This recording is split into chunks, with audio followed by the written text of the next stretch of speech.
So, Shaq at it again with some BS talking about how he don't really hate the players. I ain't gonna lie, this right here, some of these takes was bad from Shaq, but him claiming that he doesn't really hate on nobody is even crazier to me. We all know that you hate on people, Shaq. Let's call it a spade a spade. It's a shoe. It's on. I'm sorry. I have a few pairs of Air Max that are expensive that I'll like lift my toes Y'all up. like the Jordans, don't you? What advice as a sneakerhead do you have for Shaq as the king of Reebok? Like I know like a lot of sneakerheads put them in like the cases, and then like now they're doing like the airtight because they don't want the leather to whatever. I just don't do that. Like I wear it till I'm bored with it, and then I send them to my little cousin down in Mississippi. He know how to clean them up and detail them and make them look new. That's my only regret in the sneaker world. I wish I'd had some Shaq 1s, 2, 3, 4, 5, 6, 7. That's my only regret, but we'll be back. All right, in honor of the Shaqalicious gummies, we have to figure out a hot take that Shaq will stand by. So I'm going to pitch 3, and let's pick one. That is true. Shaq doesn't have like a series of shoes. It's kind of tough. That sucks. Number 1, LeBron's longevity is more impressive than Michael Jordan's peak. Number 2, Shaq in today's game would average 40 and never have to play defense. And Victor Wembanyama is going to win MVP before Luka Doncic. Which hot take is Shaqalicious? Well, before he goes, I don't even think that Wemby one is that hot of a take. As long as they start winning games, as long as like LeBron and Reeves are playing really solid, I think there's going to be enough to not give him the award. And Wemby is like slowly creeping into this stage of his career where offensively he just really is that good. Bless you, Raquel. Shaq averaging 40. I think he's too fat and out of shape to do that. But let me ask you, y'all, chat, if there is actually somebody who would average 40 back in the day, Shaq actually might be that player. I actually think Shaq is more inclined to average 40 than Jordan or Iverson. Yeah, peak Shaq. I actually do think that.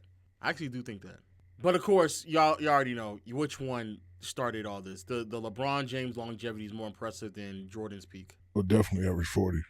I'm not known for defense anyway, so that's probably true. Top 10 in blocks, though. Yeah, I can block a shot, but I'm not known for defense. Roy, what do you think of the whole generational divide between, and I don't mean to call you an old head, but old heads and young, both think that each generation stinks? I don't like it. It's a lot. I don't like the comparisons to the LeBron and Jordan, and they ain't gonna never play together. You ain't gonna never have a time machine. And it's like you're making people choose, and it's like somehow now I can't enjoy both. I can't like somebody like me who got to watch both eras in their peak. How crazy is that? Like, right. That's not, I still would argue that longevity is more impressive than peak. And but then you look at the accolades that Jordan got in a shorter amount of time. So it's just a matter, are you measuring hardware or are you measuring stats? I think it's simple though. Grew up watching Dr. J, Magic, Mike, played with Kobe and all that. So I know what greatness looks like. So you want me to see it now and call it greatness? I can't. Like, people tell me all the time, you're hard, bro. I played against Mike, beat Mike. In the old arena, like when I walk in and you see them laser bulls and you get scared. Yeah, I played in that era. I played with Kobe. I helped Kobe become who I am. I seen LeBron. So like, you want me to look at this and say, compare this to that? It ain't no comparison. So when you give me over here some of that, then I'll go, ooh. But like all I'm saying now, I've seen it before. I want to see more. Like Steph Curry, I haven't seen that before. That's why when I talk about him, I go, ooh, and I ain't never seen that. So you say so you think LeBron's longevity is a byproduct of the change in the physicality of the game too? Definitely. Okay. Less physical. Oh, less feel like like right now, you get a flagrant foul, you get fined and suspended. Like, guys ain't even fouling hard no more. Okay, let's stop that for a second. LeBron is not the first person to ever play this well, this deep into his career. Let me take it back. He is the first person to play this well, this deep into his career. He's not the first person to ever rack up 20 plus seasons. And sure, there's some benefit by playing in today's game that I think is aiding him in the process of playing at this level. But the much bigger reason to why LeBron plays as well has everything to do with the fact that LeBron is just really, really great at basketball. And he takes care of his body more than anybody else because there's several other players who came in at the same time that he got drafted, and they're now getting inducted into the Hall of Fame. Wade is in the Hall of Fame. Bosh is in the Hall of Fame. Carmelo's about to be in the Hall of Fame, right? So all those players also benefited from the era in which they all played in, but they still have not been able to last as long. Dwight got drafted after LeBron. He's about to get inducted into the Hall of Fame. LeBron has been in the league so long that he's seen players get drafted after him, retire, and now get inducted into the Hall of Fame. And so, yes, there's a benefit of you're in a less physical era. That's all true. But the bigger reason to why this is happening is solely because LeBron takes care of his body. That's why. He takes care of his body. There's genetic makeup from him that is really hard to, bypass. I would very well argue that the level of physicality is towards the bottom end of where we are instead of the top. But Shaq didn't even take care of his body, and he was able to play for a very long time. Reggie Miller took care of his body. Malone, Kareem, Kobe, Duncan. Like, Duncan, Garnett, and Dirk just retired like less than 10 years ago. Like, all of them played for an extended period of time. So I don't know about that. Back before I played, it was crazy. But when I played, it was crazy. But even before, like the 80s going to 90s, it was probably more physical then. But, people get mad. It's just a product of what I see. I've seen what greatness is. Been there, played with them. I don't see that all the time over here. So you want me to give these the same props I'm giving them? That never happens. You can call it hate if you want. But even with the word hate, like these kids that like to throw that word around. If you ain't great and I'm great, how the can I hate on you? That don't make no sense. Because people will start to say that those players are greater than you. That's why. This idea just because you're great, that means that you can't hate anybody. That doesn't make any sense. Especially when the concept of what you're providing to these people are factually incorrect. The criticism that you're providing are things that are just not correct. They're inaccurate. Things in which we can clearly tell that you don't watch the sport, which is what you literally just said a week or two ago. This is like, right now, when it comes to Shaq, this is the wrong time for you to sit here and act as if like you don't hate. We know that you hate. You literally just sat there and called the Detroit Pistons a boring team, and then literally less than 24 hours later, you then reveal you don't even watch them. You literally just said that. So I don't know what else you think people are going to sit here and say when you say those things. I don't get it. I'm in the building. You're not in the building. So how the f can I hate on you? And that's what these people don't understand. It's just, and I don't understand. Oh yeah, people say Charles and I we're ruining the game talking about the product because the product is. Show me greatness. Like, y'all pay a lot of money for these shoes, and I want to see be great. And I'm going to always stay on them and motivate them to be great. They can call it hate I want, but I ain't sucking these out just because they making $400 million. Oh, shit. Shaq talking spicy. He ain't going to suck these motherfuckers. All right. Nah, Shaq talking reckless for a nigga who almost 60. How old is Shaq? Nah, Shaq, you talking crazy. For a nigga who almost 60, 53, yeah, you talking kind of crazy. I feel it, though. I feel it. I still think it's excessive, but I feel it. A lot of these can't play, and they know it. Oh, wow.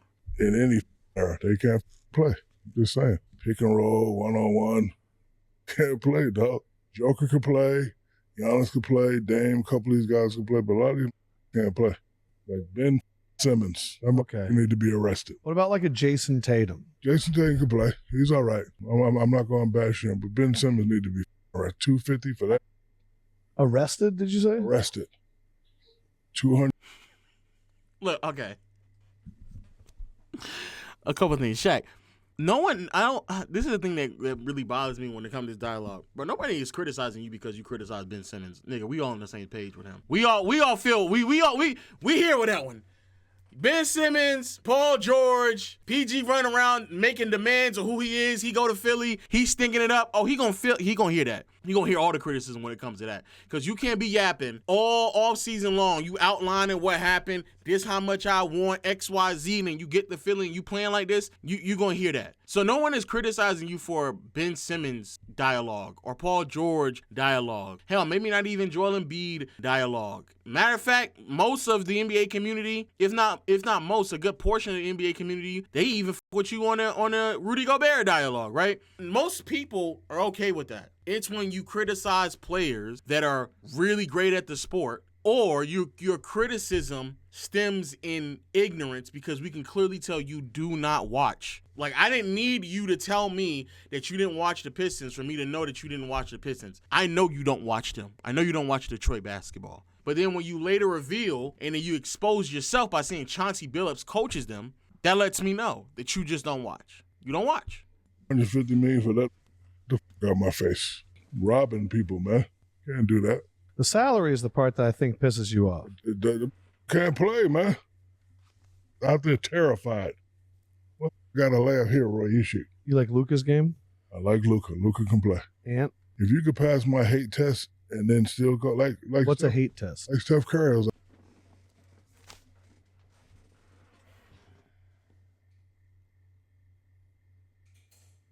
Nigga, are you... Shaq, you literally just said you don't hate.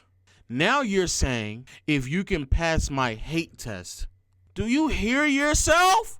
Bro, I'm so serious when I say you're contradicting yourself. You are contradicting yourself. you could pass my hate test and then still go like What's Steph, a hate test? like Steph Curry, I was like, that shit lucky.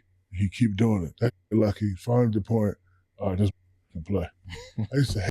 Bro, you're proving, okay. So you understand what we're saying, bro. You get it. You understand what we're saying. You are hating, and this is the thing that really be, again, and I'm happy that Shaq now is admitting it. This is what I'm saying when people are rewriting history just to solely hate on what's happening now. For example, when people sit here and say, all these players can't shoot three, they just shooting a bunch of threes, they shooting a bunch of threes. It's okay if Steph and Clay can shoot threes, but everybody else, they can't shoot as many threes. In real time, when Steph and Clay were going through back in 2014 and 2015, that's not what people were saying. Back then, they were saying, you can't shoot that many threes. He's a point guard. He not supposed to be shooting like that. All this shooting, you can't win a championship like that. They were literally hating on them in real time. They're now using the idea of who Steph and Clay are because of their ability to sit here and hate on everybody now, but in real time, they were hating on them back then. But this is a perfect example that you're now admitting that would constitute as hate, as you now are also saying that it's a hate test. No one is mad at you for criticizing Ben Simmons. We all make fun of Ben Simmons. No one's mad at you for criticizing Joel Embiid, Paul George. We all make fun of them. No one is criticizing you for anyone getting paid an abnormal amount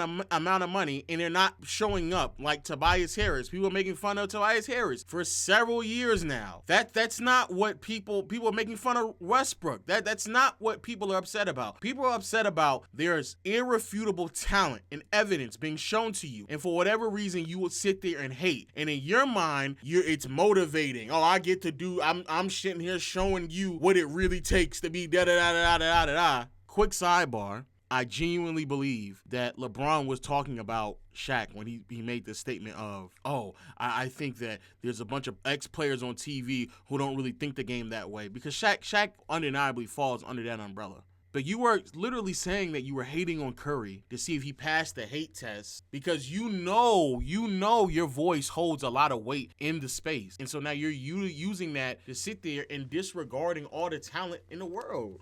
Hate Luka until I seen him play. I'm like, this white boy. Did the same thing again.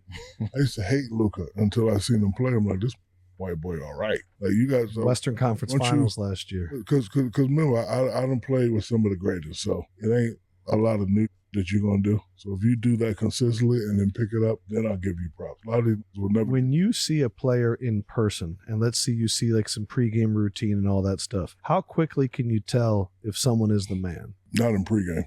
Because I look for, like I was telling my son this other day, there's three things in basketball. Always play hard. Never let them outplay you and know what you're doing. So if you play hard, you get props from me.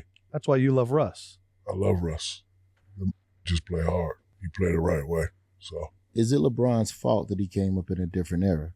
No, listen. Because like of this era, somebody has to be the greatest, no? But so LeBron was one of those students that was always sitting at the front of the class. As we were coming up, well, LeBron was right there. He was a young kid. We was winning championships. LeBron was right there. I go to Miami, I win. LeBron's still there. Then, boom, boom. Then I joined LeBron. And after that, then LeBron started becoming LeBron. So he was there in that era playing against us, doing his thing. Like the reason why he had 40,000 points, because he'd been averaging 25 his whole career. Okay, so motherfucker came in averaging 25. Yeah, but I'm not talking about LeBron. LeBron is we ain't never seen. He's great. He gets prop. 3 rings for him, he gets prop. But a lot of these other they don't get prop. They know who they are. I'm not gonna call them out. So I don't want to have to start smacking. You just called it. You just wow. called a lot of. Just like I get tired when they say, "Oh, Charles and Shaq is ruining the game." We talking about the pro. We talking about what we see. We see some games. If you go 2 for 30 on the 3-point line, that's not a good game. I don't care what nobody say.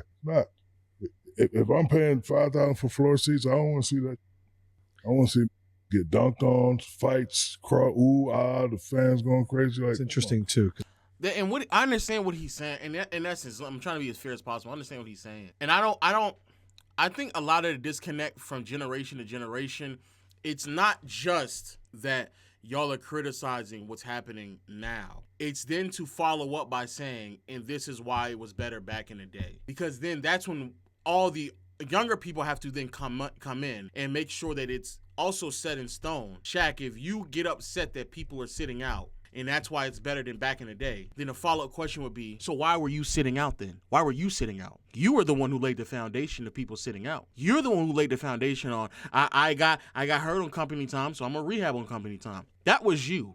You were the pioneer of that. If you get upset at people not coming into the season in shape, not taking it serious, not practicing, right? If that's what you get upset about, and I think that those are all fair criticisms, but then you follow up by saying, and that's why it was better back in the day, that's when people are going to then say, oh, if it's that much better, then why did you do that back in the day? Why were you not in shape? Why didn't you take it serious? Why did it take Kobe having to fight, damn near getting physical altercations with you, not even damn near, getting physical altercations with you, for you to actually take it serious and come into season in shape? Why is that? Why?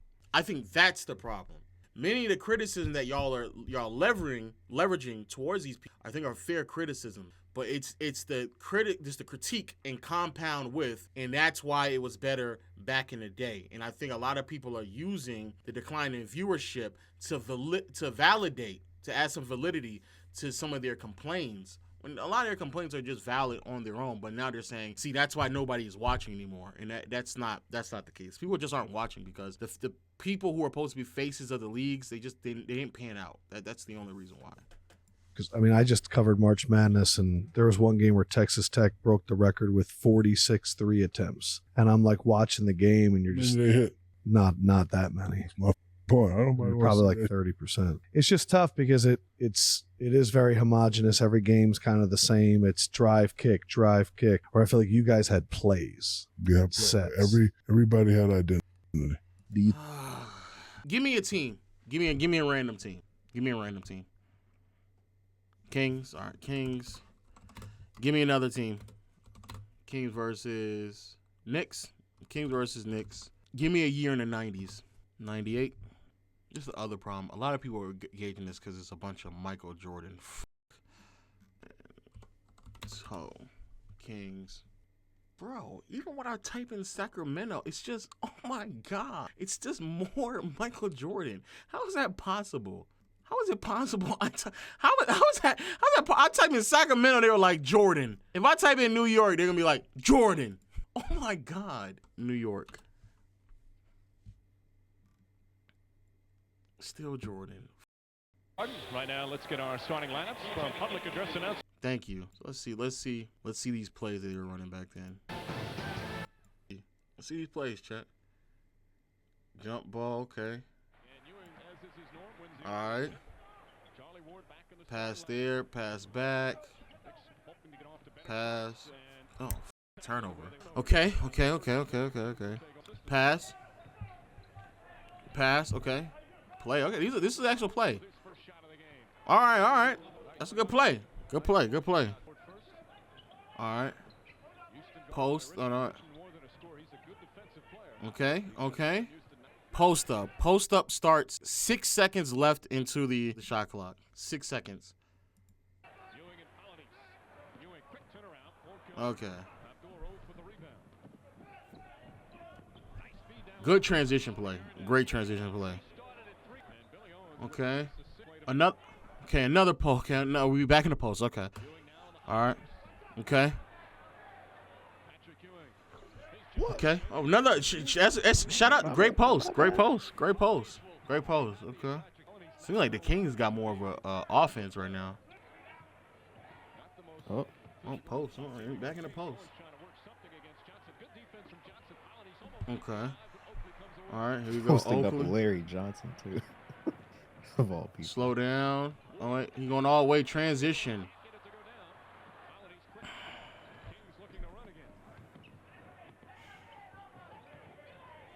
All right. Hold on. I want to see what's in next. Really, just to All right. In the post. Okay, another post. All right, another post. All right. Okay. Screen. Where are we going? Back into the post. Okay. Very, very diverse. Very, very diverse. Okay. All right. We back in the post. All right. The Knicks offense seems very diverse. It's different. A lot of different post action. Okay. All right. Okay. Floppy. Right into a DHO. Mid. Back into the post. Okay. All right. So, still in with post plays. Okay. Still in with the post. Okay. All right. Oh. Okay. 3-point. Okay, that was the first three. They went to a jump shot. Oh shit. Damn. Okay, back in the post. Okay, interesting. I want you all to, as a sidebar, I promise you, I didn't pick this game out. Somebody put in the chat, in the post. Now, what you see here is, again, illegal defense. Patrick Ewing is standing at the fucking logo. And the reason why he's standing at the logo is because they can't help now. When they do help, he tattletales to the referee. Look, ref. Look, ref. Look, ref. He can't do that, ref. Look, ref. Look, even below the free throw line. As another post-up is happening. So now he can't help. Number 4 can't help. So we basically get a empty side post up, not because Patrick Ewing can shoot, not because, I think it's Allen Houston, he can't shoot. Charles Oakley is in the corner, so his man can't help either.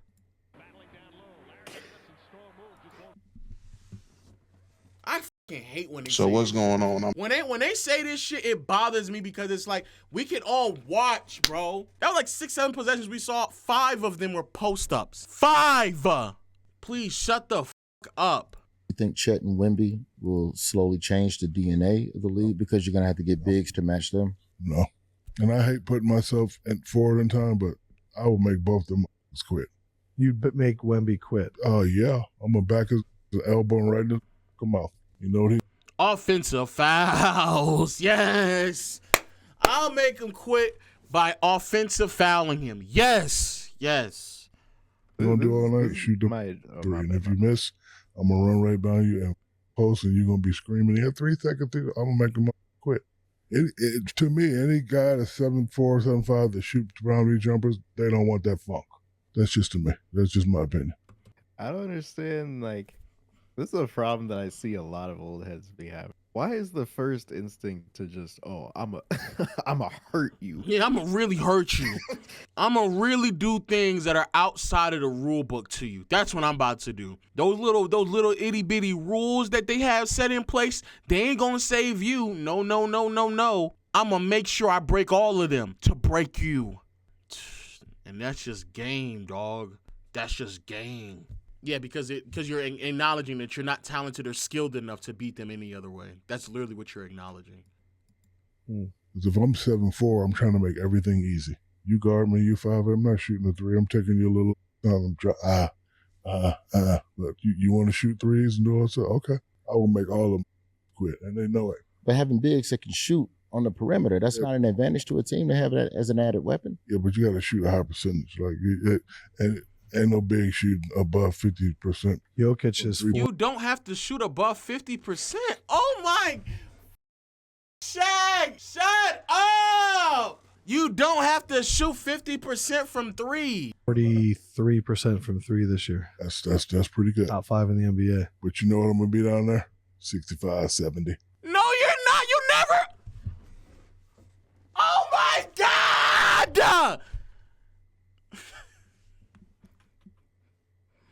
How many times was Shaq 70%? I'm looking it up right now. Oh my God, Shaq. Come on, my nigga. Come on. Shaq, let's be serious with ourselves. How many times were you 70% from the field on any real volume? Game Finder. Never. It's never no. This is Oh, Shaq. you mean just like in a game? I want to see how many times was Shaq 70% on his twos. let me see. You can just go field goal percentage because Yeah. he ain't never really taken no threes. So he got quite a few of them. He got a lot of them actually. How many games he got? Okay, he was all right. He had a bunch of seasons. He got a lot of them actually. Yeah. He got a lot of them motherfuckers, chat. He got a lot of them. My bad, Unc. Let's see how many 20-point. Let me see. He got 154 throughout his career. 154. What's the most amount of? He had a 53-point game where he converted 71% of his shots. What's the highest field goal percentage he's ever had on 20 points? He had 100 points. Well, yeah, 7 for 7. Just dump it down low, dunking, get the ball. God damn, 24 free throws. He definitely get a lot of free throws, to be fair. 11 for 20. 11 for 24 is crazy, actually. 11 for 24 is crazy. But he had a game where he was 15 for 16, 3 for 13 from the free throw line. Oh my god. Nah, Chad, I didn't forget. I didn't realize that he was taking that many shots like outside of 3 feet. Oh no, he had a couple of crazy hook shots that he used to make back in the day. Like 40-50% of his shots in some of these seasons were 3 to 10. That's actually a really good question. How many of Shaq's shots were outside of?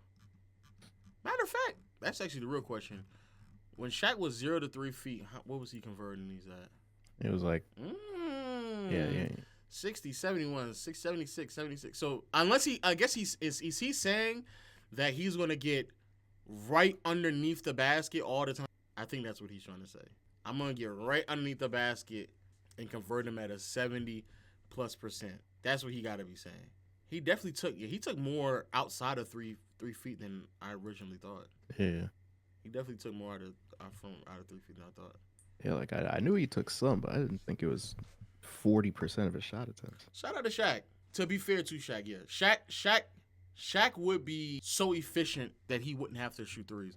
The problem when Shaq speaks, though, it's not really a problem, is that Shaq can view it through this lens because Shaq would not need to shoot threes. He wouldn't. He wouldn't need to shoot threes. Like, no, I don't think anybody would even beg him to shoot threes. They would all be fine with him getting to the basket in the lane. And the thing that's even crazier is that Shaq would love this era of basketball as well, because Shaq would be amazing in today's league because there would be even more space than there was before. Shaq would love the idea of playing next to someone like Chet, because Shaq would get as much floor spacing as possible, but still have the benefit of having another defender around him that's 7 feet tall. He would actually love playing with someone like Chet. And if you piss me off 75, 80. And you throw that elbow early on. Oh, yeah. The first play of the game, I'm trying to knock your teeth out your mouth because I know you're not going to fight. Did you ever get a flagrant foul for that? All the time. This was great. This is good. That knowledge, that style of play is never gonna. That mentality It's coming back. It's So, a like, kid. if you think about Shaq It's a sounds like kid, a his Marvel name- character. His name is Marcus Ponder. Oh yeah, you showed me Nice this dude, kid. Big meme.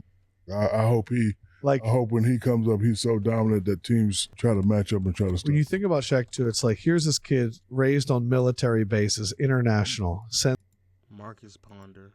4-star Marcus Ponder is one of the biggest hoopers high school basketball has ever seen. Oh, wow. A 7-foot, 320-pound player that is currently one 320 pounds? of high school basketball's biggest paint bullies. West Oaks faced off against Westminster last weekend in an electric Army National Guard main event game. There was tons of talent featured in this matchup, like Florida commit Alex Lloyd of Westminster, but the guy who stood out the most, quite literally, was Marcus Ponder. Immediately after checking into the game, Marcus had 2 monster rejections, followed up by a very strong and 1 bucket. And for the remainder of the game, Marcus was owning the paint on both ends of the floor, dunking the basketball, grabbing a crazy amount of rebounds, and blocking even more shots. The fact that high schoolers have to match up against a 7-foot, 320-pound athletic center is 6'11", 7 foot, almost 330. Jesus. Class of 2026. Oh, he from Atlanta. Hey, hurry this nigga.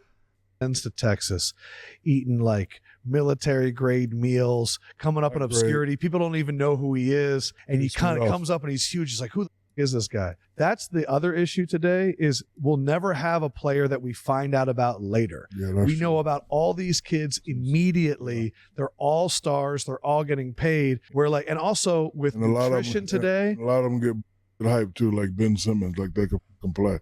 Oh my God. It's terrible. Eating Lunchables and nitrates and stuff. Like we're never going to get a big person anymore. Pay me $250 to pass over all game. I'll do that right now. We ain't even getting the load management. Last quick, when you came up, do you think that the aggression with it, like if you're talking about this Marcus Ponder kid, I've never seen him, but do you think that high school, AAU, college level, they have to allow that aggression to stay in, or is aggression coached out of the players? I think it's where you're from. So he's from Oakland. I'm about to say, I just think that's who he is as a person. I want to start this real quick.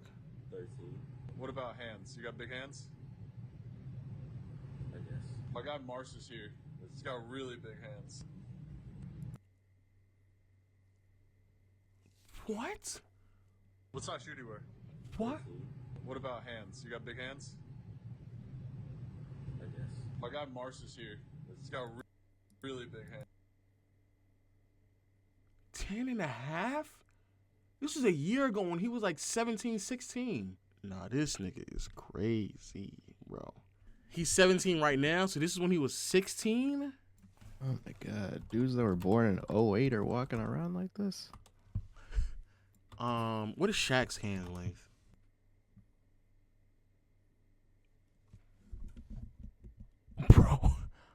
Bro, he is, what the fuck am I? He's 16, damn near with Shaq's hand length? What the fuck? No, this is actually hand width, not length, width. So he has, yeah, he's around Kawhi and them. He's near Kawhi at 16. Jesus. No, it's not bigger. It's hand width. I keep saying length, but yeah, width. The width of the hand from thumb to the other side. It's width, not length. So he is 16, an inch away from Kawhi. Pause.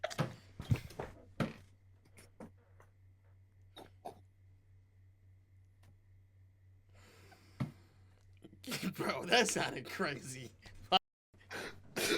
That sounded crazy on so many levels, bro. That just sounded so crazy. Noah Vonleh. Noah Vonleh is crazy. Damn. Almost 12. Dr. J. Shaq has the second biggest hands of all time. Wait. What's up, Jay? All right. Did you see his face? His face was like, fuck, man, I ain't never felt like a child like that. He felt so defeated. We shook hands. I'm not gonna lie. Like his hand went to like here. Like his fingertips were here. Oh my God, hand! Look at his hand, bro. Bro, his hand came up to right here. His middle finger. No way! This nigga proceeded to talk about it like it was a folktale. Oh my God! Oh shit! He proceeded to talk about it like it was a folktale for the next hour or two. Wait, love. Have you seen that picture? Which one? Let me see. In chat. Yeah. Here, hold on. I'll put it again. Oh yeah, Shaq holding a regular bottle. Yeah, that's actually crazy. Polaka, Miami, where they raise him pretty tough down there. So he's just a city and shit. Yeah, he's just a mean kid. So I mean, I like big guys that play mean. That's what I like. But we talked about. But Giannis is like that too, though. Giannis plays mean. I think Jokic, if you push him, he has like a mean edge too. I also think that I think that the idea that everybody back then played mean, that's just not the case. And I think that that's why even when it comes to someone like Shaq, he has to stop, because a part of it also is him discrediting himself. Because Shaq, even back then, played with an edge that really nobody played with. Like that, Shaq played with a crazy amount of edge. I seen Hakeem play with some edge. KG's edge, another example. Like that edge, don't be like, back in my day, we had that. Like, bro, back in your day, even you were an outlier. Shaq is an outlier. KG is an outlier. Kobe is an outlier. Like, don't allow everybody to be like, oh, everybody was dedicated. Just look at KG. Look at Kobe. Like, bro, no, everybody was not as dedicated as KG and Kobe. They were not. There's always going to be a handful of people in any profession that doesn't take it as serious as the players and people at the top. It's always going to happen. About it with the AJ DeBansa kid getting $7 million to go to BYU. You can't be mean, angry anymore. You can. You got $7 million. And I'm trying to get 14. I'm not going to be nice just because you gave me 7. You got to get more. But, it takes a special human to not get complacent. Yes. No, it doesn't. It's called more. It's called greedy. Be. That's what he's saying. Okay, Shaq. Shaq just trying to argue. Shaq just trying to argue. He just trying to argue.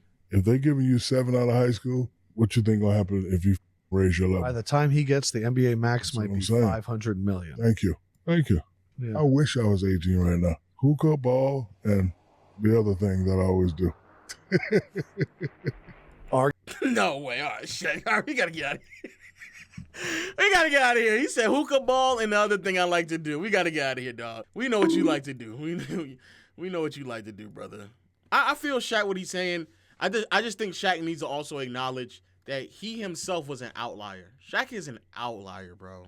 Shaq is an outlier. Chuck is an outlier. Jordan is an outlier. Reggie is an outlier. Like, all of them players in the 90s, the better ones, they are outliers. For every one of those players that y'all claim was like, oh, I did this and that, there was always players who didn't take it as serious as y'all, who didn't have the same edge, who got the money, got fat, got lazy, and kept it pushing. I love Shawn Kemp. Shawn Kemp, one of them people who got the money, got the bread his last couple years in Seattle, and he fell off. He got fat. Yeah, that picture of him in Orlando is ridiculous. Like, the amount of money he was making by the time he got to Portland, he was making more money in Portland than he was anywhere else because he just got fat. He got fat, man. He got fat. He got lazy. He got complacent, bro. And mind you, he was like in his 30s. Yeah, he wasn't even old like that. He was 30 in Cleveland. By the time he left Seattle and was in Cleveland, bro, he was still in his 20s, bro. Eddie Curry's another example. Yeah, Eddie Curry got complacent. I just don't... being complacent, content, people not thriving for the next level, I just hate when people make it seem like that's just a today's athlete's problem. That has always happened. I can go back to several players throughout NBA history and say that. And I could very well argue that Shaq is one of those players as well. Charles Barkley is one of those players as well. It's just that they were so great that they could become complacent in some capacity and still be better than like 99.9% of the rest of the league. God damn. Yeah. I ain't gonna lie. When Kemp start putting on that weight, he looked like he ate Shawn Kemp, boy. Shawn Kemp. Yeah, look at him. Look at him here. Hold on, let me see. This photo. This photo. This photo. This photo. And I can get a picture of him in Cleveland. When he was in Cleveland, he had gained a lot of weight. And Cleveland is even closer. That's not Shawn Kemp. That's not Shawn Kemp. I know. Like, this was Kemp in Cleveland. So,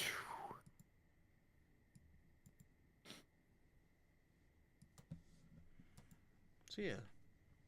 So, again, I think that, and I just believe that when people make it out to be like, oh yeah, that's the problem with today's athletes, bro. That's life, bro. That's life. There's always gonna be someone who is gonna be content, complacent.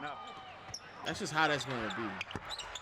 Hamilton missed the outside shot. Kemp God damn, he looked like a big. People, like Kobe has said this in like multiple interviews. Like even back then. Even back then, like when he was coming into the league, he was saying that like, bro, this is gonna be easy because a lot of these dudes aren't like playing, they don't take it seriously. Yeah, they don't. Like, I know these dudes aren't like as oh man, like dedicated as I am. I'm gonna be. Oh, I can't watch that. That's disgusting. This the Kemp I wanna remember. Cause this nigga look chiseled. Pause.